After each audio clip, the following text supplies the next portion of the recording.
पनि सिक्नुहोस् कसरी युट्युब च्यानलमा तपाईलाई स्वागत छ। आज हामी पिसिओको या डेस्कटप कुनै पनि कम्प्युटरबाट कसरी स्क्रिन रेकर्ड गर्ने भन्ने बारेमा कुरा गर्नेछौँ। सबैभन्दा पहिला म तपाईलाई फेसबुकमा गएर लाइक गर्नुहोस्, युट्युबमा गएर सब्स्क्राइब गर्नुहोस्। जस्तै म यहाँ देखाइरहेको छु, तपाईले यहाँ फेसबुकमा गएर जे पनि सिक्नुहोस् कसरी भनेर नेपालीमा या इङ्ग्लिसमा यसरी सर्च गर्नुभयो भने तपाईले यहाँ तलनिर आउँछ लाइक गर्न सक्नुहुन्छ। तपाईले यहाँनिर युट्युबमा क्लिक गर्नुभयो भने युट्युबको भिडियोहरू पनि फेसबुकको माध्यमबाट तपाईले हेर्न सक्नुहुन्छ। तपाईले युट्युबमा गएर पनि जे पनि सिक्नुहोस् कसरी भनेर यसरी तपाईले सर्च गर्नुभयो भने यहाँनिर आउँछ। तपाईले यहाँनिर गएर रातो सब्स्क्राइब गर्न सक्नुहुन्छ। यदि तपाईले यहीँबाट डाइरेक्ट फेसबुकमा गएर लाइक गर्न खोज्नु भएको छ भने यहाँनिर नि तपाईले क्लिक गरेर फेसबुकमा गएर लाइक गर्न सक्नुहुन्छ। यहाँबाट ब्लगमा नि जान सक्नुहुन्छ, ट्विटरमा नि गएर सबै ठाउँमा गएर तपाईले लाइक र फलो सब्स्क्राइब गर्नुभयो भने मैले हालेको नयाँ नयाँ भिडियोहरू नोटिफिकेसनको द्वाराबाट आएर तपाईले नयाँ नयाँ कुरा सुन्न र सिक्न सक्नुहुनेछ। आज हामी स्क्यान रेकर्ड कसरी गर्ने, कुन सफ्टवेयरले हामीले स्क्यान रेकर्ड गर्न सकिन्छ भन्ने बारेमा कुरा गर्नेछौँ। जस्तै सबैभन्दा पहिला तपाईले ब्राउजर ओपन गर्नुहोस्। ब्राउजर ओपन गरिसकेपछि ब्राउजरमा गएर hippolo5file.com भनेर टाइप गर्नुहोस्। टाइप गरिसकेपछि म यहाँ तपाईलाई देखाउन गइरहेको छु। फाइल हिप्पोलो भनेर तपाईले सर्च गर्नुभयो भने यसरी आउँछ। यहाँ फाइल hippolo.com भनेर टाइप गर्नुहोस्। त्यहाँ टाइप गरिसकेपछि सर्च बक्समा गएर स्क्रिन रेकर्ड भनेर हान्नुहोस्, टाइप गर्नुहोस्। टाइप गरिसकेपछि तपाईलाई यहाँ खोलिसकेपछि स्क्रिन रेकर्ड कसरी गर्ने, यो 48 MB को फाइल छ। यहाँ तपाईले क्लिक गर्नुभयो भने डाउनलोड हुन्छ। यहाँ डाउनलोडमा मेरोमा डाउनलोड अलरेडी डाउनलोड छ, तपाईले म कसरी डाउनलोड गर्ने भन्ने बारेमा सिकाउन गइरहेको छु। अब जस्तै तपाईले यहाँ स्क्रिन तपाईले गएर स्क्रिन cam.com भनेर नि तपाईले यहाँ माथि गएर सर्च गरेर डाउनलोड गर्न सक्नुहुन्छ। जस्तै तपाईको यहाँ देखाइरहेको छ कुनमा डाउनलोड हुन्छ, कुनमा के गर्न सकिन्छ भन्ने बारेमा यहाँ देखाइरहेको छ। जस्तै यो मैले डिस्क्रिप्सनमा यसको मैले सबै लिङ्क राखिदिनु छु, तपाईँले त्यहाँनिर क्लिक गरेर पनि डाइरेक्ट डाउनलोड गर्न सक्नुहुन्छ। जस्तै मेरो एउटा एनी भिडियो कन्भर्टर भनेर मैले बनाएको थिएँ। यहाँ तपाईँले यहाँ तल गएर तपाईँले यहाँनिर यो मैले देखाइरहेको छु, यहाँनिर तपाईँले क्लिक गर्नुभयो भने भिडियोको तल या मोबाइल या पिसिओबाट कहीँबाट तपाईँले हेर्नुभएको छ भने यहाँ तलनिर गएर तपाईँले क्लिक गर्नुभयो भने यस्तै यहाँ मैले क्लिक गरेर देखाउँदैछु। डाइरेक्ट एनी भिडियो कन्भर्टर भनेर यसरी खुल्छ होइन। कन्भर्टरको बारेमा भिडियो बनाइरहेको छु। सबभन्दा पहिला तपाईँले भिडियो हेर्नु होला। भिडियो हेरेर अनि तपाईँले के गर्ने कसो गर्ने भिडियो हेरी तपाईँले गर्न सक्नुहुन्छ। यस्तो तरिकाले खुल्छ। यहाँ तपाईँले खुलेपछि डाइरेक्ट तपाईँले यहाँ डाउनलोड गर्न सक्नुहुन्छ। म त्यस्तै यसमा पनि लिङ्क तल राखिदिन्छु, तपाईँले डाइरेक्ट डाउनलोड गर्न सक्नुहुन्छ। यहाँ डाउनलोड हुँदै गरिरहेको छ, म त्यही कुरा गरिरहेको छु। जस्तै अब तपाईँ मेरो डाउनलोड अलरेडी छ, मैले डाउनलोड देखाएको हो, मैले डाउनलोड गर्दिनँ। सबैभन्दा पहिला हामी डेस्कटपमा जाउँ। डेस्कटपमा गइसकेपछि स्क्रिन रेकर्ड, जस्तै मैले धेरै भिडियोहरू पनि बनाएको छु। यसबाट क्वालिटीको त्यति नराम्रो क्वालिटीको भिडियोहरू पनि आउँछ, तर यसबाट क्वालिटी भिडियो कस्तो गर्ने तपाईँले यहाँ क्लिक गर्नुभयो भने यसलाई क्लिक गर्नुभयो भने यहाँ खुल्छ। यहाँ खुलिसकेपछि तपाईँले कसरी यसलाई गर्ने भन्ने बारेमा यहाँ बताउन गइरहेको छु। तपाईँको यहाँ यसरी खुल्छ। तपाईँ डाउनलोड गरिसकेपछि इन्स्टल गर्नुभयो भने तपाईँले डाउनलोड गरेर इन्स्टल गरिसकेपछि तपाईँको यहाँनिर गएर फोटाहरू खिच्न सक्नुहुन्छ। जस्तै स्क्रिनसट फोटो भनेको छ, तपाईँले यहाँनिर गएर फोटो पनि खिच्न सक्नुहुन्छ। जस्तै म यहाँ तपाईँलाई फोटो खिचेर देखाइदिन्छु। कुन चाहिँ कति एरियाको फोटो खिच्ने क्याप्चर गर्ने हो तपाईँले सेटल गर्नुपर्छ। जस्तै यहाँ देखाइरहेको छ सेटल स्क्रिन भनिरहेको छ। जस्तै सेटल कुन चाहिँ गर्ने तपाईँले, जस्तै तपाईँले युट्युबको मैले यहाँ एउटा एक्जाम्पल देखाउन गइरहेको छु। जस्तै तपाईँले यसको मात्रै खिच्न चाहनुहुन्छ भने या युट्युबको मात्रै खिच्न चाहनुहुन्छ भने यस्तो खुल्न गइरहेको छ, बिस्तारै खोलिरहेको छ। जस्तै यहाँनिर क्लिक गरेर यस्तै यस्तै युट्युबको मात्रै खिच्न चाहनुहुन्छ भने तपाईँले यहाँनिर गएर खिच्नुभयो भने तपाईँले फोटोहरू पनि खिच्न सक्नुहुन्छ। यो तपाईँको फाइलमा डाइरेक्ट तपाईँको उसमा एउटा फाइल बनाउनु पर्ने हुन्छ, फाइलमा गएर बस्छ यो। जस्तै तपाईँलाई म देखाउन गइरहेको छु। यहाँ यसरी खिच्न मिल्छ फोटो। तपाईँले कुन साइजको किन्यो पुरा खिच्ने हो, डेस्कटपको बारेमा पुरा खिच्नु नि हो कि के को बारेमा खिच्नु नि हो, सबै यहाँ तपाईँले खिच्न सक्नुहुन्छ। जस्तै अब म तपाईँलाई अर्को देखाउन गइरहेको छु, त्यो भिडियो कसरी रेकर्ड गर्ने, यसमा भिडियो रेकर्डहरू कसरी गर्ने। यहाँ तपाईँले खोल्नुभयो, मैले भर्खर फोटो खिचेको, यसलाई चाहिँ सबै क्यान्सल गरौँ। गएर क्यान्सल गरेर जस्तै तपाईँले यहाँ क्याप्चर भिडियो भनेको छ, यहाँ तपाईँले क्याप्चर भिडियो पुरा स्क्यानको खिच्नु पऱ्यो भने यसलाई सेटिङ पनि गर्नुपर्ने हुन्छ। म सबभन्दा पहिला म तपाईँलाई सेटिङ बताउन गइरहेको छु। तपाईँले कस्तो सेटिङ, यहाँ तपाईँले स्क्रिन रेकर्ड गर्दा फुल स्क्रिन रेकर्डमा सेटल गरिदिनु होला। सेटल गरिसकेपछि तपाईँको डाइरेक्ट यहाँ ओपन हुन्छ, तपाईँले यहीँबाट पनि गर्न सक्नुहुन्छ, यहाँनिरबाट पनि गर्न सक्नुहुन्छ। जस्तै यहाँ देखाइरहेको छ, तपाईँले यहाँनिर क्लिक गरेर पनि कलर पनि चोइस गर्न सक्नुहुन्छ। तपाईँले यहाँ यस्तै तानेर यस्तो खिचेर बनाउनु पर्यो भने यहाँनिरबाट पनि तपाईँले सक्नुहुन्छ। यस्तो यसमा सुविधाहरू छ, धेरै तरिका छ यसमा, कसरी रेकर्ड गर्ने, कसरी कति साइज गर्ने, सानो ठुलो यसरी खिचेर तपाईँले यति मात्रै भाग रेकर्ड गर्न सक्नुहुन्छ। जस्तै अब म अर्को देखाउन गइरहेको छु, रेकर्ड गरेर म तपाईँलाई देखाउँछु यसको बारेमा।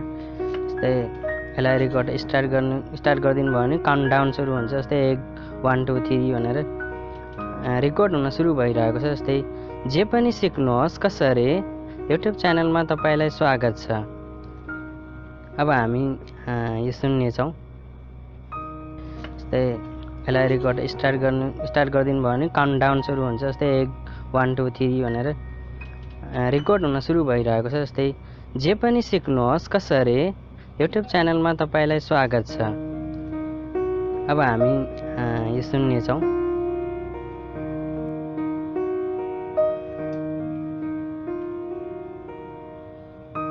यस्तै गरेर अनि धेरै भिडियोहरू रेकर्ड गर्न सकिन्छ। यो मलाई धेरै नै राम्रो लाग्यो यो सफ्टवेयर। तपाईँले धेरै सफ्टवेयरहरू देख्नुभयो होला, जस्तै तपाईँले गुगलमा गएर सर्च गर्नुभयो भने यो धेरै नै सफ्टवेयरहरू आउँछन् यसमा। तपाईँले जस्तै यहाँ सफ्टवेयरहरू देख्न सक्नुहुन्छ। म देखाउँथेँ तर मेरो एकदम नेट धेरै स्लो छ, त्यही कारणले चाहिँ अहिले म देखाउन सकिनँ, सरी। जस्तै अब तपाईँले कुनै पनि मैले यहाँ के चलाइरहेको छु, तपाईँले यो स्क्रिन रेकर्डले रेकर्ड गरिरहेको छ। म यस्तो लिङ्कहरू म देखाइरहेको छु, त्यो डिस्क्रिप्सनमा राखिदिन्छु, तपाईँले त्यहाँ गएर पनि हेरेर डाउनलोड गर्न सक्नुहुनेछ। जस्तै तपाईँलाई म यहाँ सेटिङ गर्नुहुन्छ, तपाईँले सबभन्दा पहिला भएपछि त सेटिङमा जानुपर्ने हुन्छ। यहाँ सेटिङमा सबै लेखेको हुन्छ, मैले तपाईँहरूलाई मैले भन्नै बिर्सेको छु। यहाँनिर तपाईँको विन्डोमा तपाईँले लगाए राइट लगाउनुहुन्छ, म त्यति यसलाई प्रयोग गर्दैन, चलाउँछु। तर म पहिला धेरै भिडियोहरू यसैबाट रेकर्ड गरेको। रेकर्ड गर्दाखेरि 10 मिनटभन्दा धेरै रेकर्ड गर्न पाइँदैन, किन भन्दा यो फ्रीको हो। फ्रीको हुनको कारणले हामीले 10 मिनट जति रेकर्ड गर्न मात्रै पाउँछ। 10 मिनट पुगेपछि अटोमेटिक यो आफै फाइल सेभ हुन्छ। सेभ भइसकेपछि फेरि हामीले गर्नुपर्ने हुन्छ। तपाईँले 10 मिनट गरेर पनि तपाईँले रेकर्ड गर्न सक्नुहुनेछ। यहाँनिर तपाईँले वेब क्याममा पनि रेकर्ड गर्न सक्नुहुन्छ। तपाईँ सेटिङमा गएर हेर्नुहोस्, अनि त्यहाँनिर तपाईँले वेब क्याममा पनि आफ्नो वेब क्याम पनि तपाईँले सँगसँगै रेकर्ड गर्न सक्नुहुन्छ। जस्तै अडियो तपाईँले गर्ने कि गर्दिनँ, तपाईँले अडियो कस्तो राख्ने यहाँ पनि बताइरहेको छ। जस्तै मैले यहाँ अडियो जस्तै माइक्रोसफ्ट वर्ड हाई यहाँ त देखाइरहेको छ, तपाईँले यहाँ सेटिङ गर्नुपर्ने हुन्छ। सबभन्दा पहिला तपाईँले आफ्नो राम्रोसँग यहाँ हेर्नुहोस्, यहाँ बाहिर आवाज आउने गराउने हो कि होइन, यहाँ अब अडियो मात्रै गराउने हो कि यहाँ यस्तो यहाँ देखाइरहेको छ। यहाँ साउन्ड कति मिलाउने हो, कतिको राख्ने हो यहाँ देखाइरहेको छ। तपाईँले यहाँ चलिरहेको पनि देखिरहनु भएको होला। तल गएर सेभ गर्नुपर्ने हुन्छ, तपाईँले सेभ गर्ने। भिडियोको क्वालिटी कस्तो राख्ने हो, कस्तो साइजमा राख्ने भिडियोको क्वालिटी यहाँ पनि तपाईँले गर्न सक्नुहुन्छ। डेस्कटपमा सेभ पनि गराउने हो कि तपाईँले फाइलभित्र सेभ पनि गराउने कि त्यस्तो पनि तपाईँले यहाँ गराउन सक्नुहुन्छ। यहाँ फाइल यो कुन फाइलमा राख्ने, यहाँबाट तपाईँले फाइल सेलेक्ट गर्नुपर्ने हुन्छ। दुइटै उसमा सेलेक्ट गर्नुपर्ने हुन्छ। अनि कति एमबीसम्म तपाईँले त्यो फाइलमा राख्न सक्नुहुन्छ भनेर पनि यहाँ बताइरहेको छ। यस्तै गरेर पहिले सेटिङ गर्नुपर्ने हुन्छ। अनि तपाईँले रेकर्ड गरेको कुन PNG गर्नुहुने हो कि JPG कुन चाहिँ गर्ने तपाईँले सिलेक्ट गर्नु होला। मैले त यहाँ JPG सिलेक्ट गरेको छु, मलाई किनभने यो भिडियो अलि राम्रै नै लाग्छ। ल्याङ्ग्वेज चाहिँ तपाईँले इङ्ग्लिस राख्नु। इङ्ग्लिस राखी तपाईँलाई कुनै पनि केही गर्दाखेरि इङ्ग्लिसमा राम्रोसँग सजिलोसँग तपाईँले रेकर्ड गर्न सक्नुहुन्छ। तपाईँको आवाजहरूले राम्रोसँग सुधारिदिन्छ। अरू भाषा राख्नुभयो भने अरू भाषाको हाम्रो चाहिँ अलि म्याच गर्दैन, त्यसमा तपाईँले गर्न सक्नुहुन्छ होइन। जस्तै अब तपाईँले यहाँ गएर तल सेभ गर्नुपर्ने हुन्छ। सेभ सेटलमा भनेको छ, म चाहिँ सेभ गरिसकेको छु, म यहाँ क्यान्सल गरिदिन्छु। जस्तै तपाईँले यहाँबाट म यसलाई भिडियोमा यस्तै सेलेक्ट गरिदिनु भयो। सिलेक्ट गरिसकेपछि अब तपाईँले यहाँ आफ्नो वेब क्याम पनि खोलेर वेब क्याम सहित आफ्नो रेकर्ड गर्न सक्नुहुन्छ। यस्तै खुलिरहेको मेरो अहिले अँध्यारो देखिरहेको छ, मेरो यति क्लियर भिडियो आएको छैन। यहाँ म तपाईँले देखाउन गइरहेको छु। जस्तै यहाँ तपाईँले हेर्न सक्नुहुन्छ। तपाईँले वेब क्याम यहाँ राखेर तपाईँले आफ्नो सँगै यसरी काउन्टडाउन सुरु भइसक्यो। तपाईँको वेब क्याम पनि सँगै साथमै रेकर्ड भइरहेको हुन्छ। यहाँ तपाईँले तल राख्नुहोस्, यता प्रोग्राम खोलेर नि यहाँ तपाईँले देखाउन सक्नुहुन्छ। जस्तै म एउटा मेरो लाइक पेज देखाउन गइरहेको छु। जस्तै यहाँ मैले पुष्कर शर्माले लोक गायक पुष्कर शर्माको बारेमा मैले भिडियो हालेको थिएँ यहाँ तल।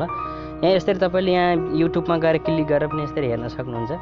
जस्तै म यहाँ फेरि यो रेकर्ड मैले तपाईँलाई सुनाउन चाहन्छु। म जस्तै म एउटा ब्याक गइसकेपछि यहाँनिर छ मेरो, यहाँनिर सरी फोटो बोल्यो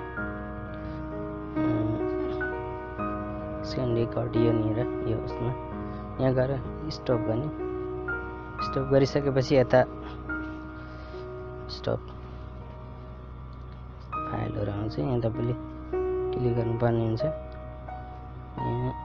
यहाँ छ मेरो यति क्लियर भिडियो आएको छैन, यहाँ म तपाईँले देखाउन गइरहेको छु। जस्तै यहाँ तपाईँले हेर्न सक्नुहुन्छ। तपाईँले वेब क्याम यहाँ राखेर तपाईँले आफ्नो सँगै यसरी काउन्टडाउन सुरु भइसक्यो। तपाईँको वेब क्याम पनि सँगै साथमै रेकर्ड भइरहेको हुन्छ। यहाँ तपाईँले तल राख्नुहोस्, यता प्रोग्राम खोलेर नि यहाँ तपाईँले देखाउन सक्नुहुन्छ। जस्तै म एउटा मेरो लाइक पेज देखाउन गइरहेको छु। जस्तै यहाँ मैले पुष्कर शर्माले लोक गायक पुष्कर शर्माको बारेमा मैले भिडियो हालेको थिएँ यहाँ तल। यहाँ यसरी तपाईँले यहाँ युट्युबमा गएर क्लिक गरेर पनि यसरी हेर्न सक्नुहुन्छ। तपाईँले यस्तै गरी धेरै यसबाट भिडियोहरू नि रेकर्ड गर्न सक्नुहुन्छ। जस्तै म यहाँ देखाइरहेको छु। तपाईँले स्क्यान रेकर्डले के काम गर्छ, तपाईँको आफ्नो वेब क्याम पनि तपाईँले रेकर्ड गर्न सक्नुहुन्छ। स्क्यानमा तपाईँले डेस्कटपमा के चलाइरहनु भएको छ, के गरिरहनु भएको छ, त्यो पनि सबै फाइलहरू रेकर्ड गरेर राख्न सक्नुहुन्छ। तपाईँले डाउनलोड गर्नको लागि मेरो डिस्क्रिप्सनको तल मैले लिङ्क राखिदिएको हुन्छ। मैले कुनै पनि भिडियो बनाए पर मैले इन्टरनेट सम्बन्धी चल्ने कुनै पनि मैले बनाएको मैले सबै त्यहाँ तपाईँ डिस्क्रिप्सनमा राखिदिएको हुन्छ। तपाईँले त्यहाँनिर क्लिक गरेर तपाईँले डाउनलोड गरेर चलाउन सक्नुहुन्छ भिडियो हेरेर। तपाईँले राखिरहेको छु र तपाईँलाई यो भिडियो राम्रोसँग हेरिसकेपछि फेसबुकमा सेयर गर्नुहोला। तल युट्युबको भिडियोमा तलपट्टि तपाईँले कमेन्ट गर्नुहोला, लाइक गर्नुहोला। कस्तो लाग्यो, भोइस मिलेको छ कि छैन, मैले सही भनेको छु कि छैन, मलाई सुझाव पनि दिन सक्नुहुन्छ। तपाईँले मैले अरू भिडियोहरू पनि बनाइरहेको हुन्छु। मोबाइलमा सफ्टवेयर कसरी अपडेट इन्स्टल गर्ने, कुन सफ्टवेयरमा के गर्न सकिन्छ, कुन सफ्टवेयरले के काम गर्छ भन्ने बारेमा पनि मैले धेरै भिडियोहरू बनाइरहेको छु, त्यहाँ हालिरहेको छु। डिस्क्रिप्सनमा लिङ्क छ, त्यहाँ क्लिक गरेर फेसबुकमा गएर लाइक गर्नुहोस्। तपाईँले फेसबुकमा लाइक गरिसकेपछि मैले नयाँ भिडियोहरू हालेँ भने तपाईँले त्यहाँबाट हेर्न र सुन्न सक्नुहुन्छ। यो भिडियो हेरिदिनु भयो होला भन्ने म धेरै आशा राख्दैछु। शुभ दिन, नमस्कार।